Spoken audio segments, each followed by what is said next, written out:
this happened in your community.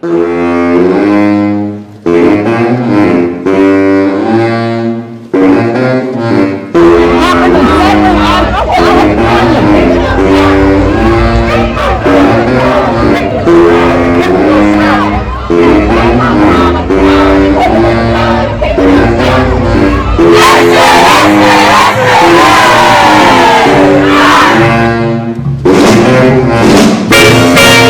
This documentary will be talking about the Social Justice Academy of San Leandro High School. This academy is full of students who are leaders and can't stand around while they know that there are problems going on in their community. Please enjoy learning more about SJA on a closer level. My name's Andrea. My name is Akila. My name is Mr. Ramirez. My name is Daniela. I go by Danny. My name is Erica Varaya Santos. I teach in the Social Justice Academy. I'm also the Academy Coordinator.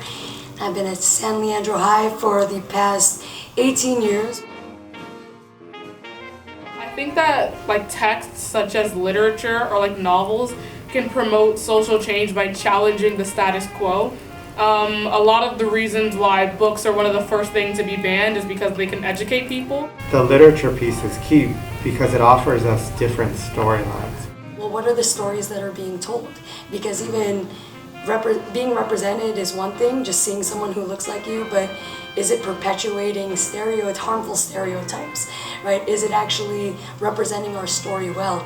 I think also matters. History as a subject has always been a field dominated by men. For me, the X is an attempt to be more inclusive, right? That it's a field that we're wanting to include more voices, with the clear recognition that others' storylines have been left out. You may not be the person that's comfortable going to a rally. You may not be the person comfortable speaking up at a city hall meeting, but you might be a phenomenal artist, right? And you might help design some of those posters. You might help design some of the flyers.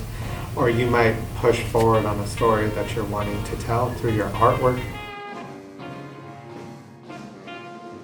I think that prejudice and bias are created by the old stereotypes that have existed from the beginning of time.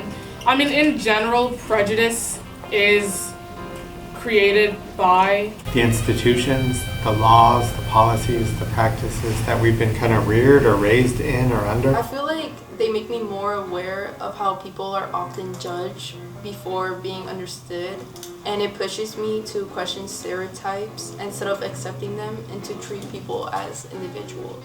It's so ingrained in history that it's not impossible, but very difficult to reverse. I feel like people need to take accountability, because I know there's a bunch of people in this campus who are don't really care and are ignorant in that sort of stuff. So definitely the first step to start teaching it, introducing it more in classes. Education is the most powerful tool in activism. I think that the more you learn, the more you're able to do things like challenge the status quo and challenge yourself. I hope I say this correctly or I define it correctly, but it's a system that has been created by European white men, and it's made to keep them in power. It's class and capitalism, it's cis-heteropatriarchy, it's xenophobia, it's homophobia, it's transphobia, all of these systems of oppression that are keeping us held down. And whenever you let people get away with saying statements like that and you don't challenge them, it creates a safe haven for these types of statements. I feel like a lot of folks seem to think that it's this new thing, and honestly, it's what this country was founded upon. Fairness and justice means making sure power isn't only held by only a few people. Where you actually do have choices and opportunities, and it's not defined by how much money you have. It's not defined by the color of your skin. It's not defined by your gender expression. Some people speak up because they see something wrong and can't just ignore it, while other people just stay quiet because they're afraid or they just don't see the problem. The struggle is the lack of action. It's the apathy. And it's the feeling of things feel insurmountable and I don't know what to do about it. It's always, why doesn't SJA do this? Why doesn't SJA do that? Why did SJA? I'm like, why don't all of us engage in the very necessary work of making things better for all of our communities. One of the greatest ways to overcome issues as a society is just to like think about another person's point of view.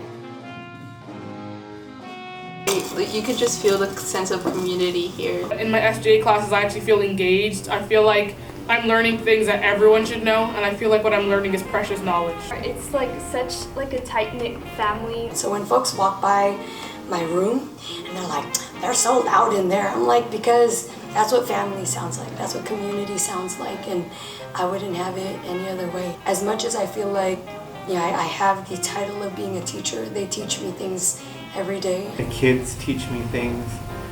They challenge me in ways to become a better teacher, a better person as well. My favorite part is being with young people every day and just being able to call the students in SJA my family. I feel fortunate to every day come to work and feel like it's my second home. The recognition for our students, right, that they too carry dreams, skill sets, expertises, and kind of how do we draw that out of them.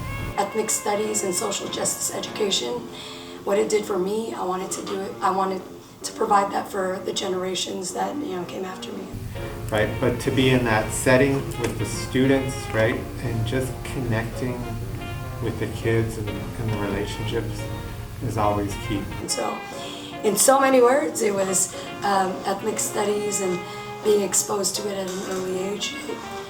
Kind of like that's what brought me to here now. Like over 20 years later, it's what led me to this.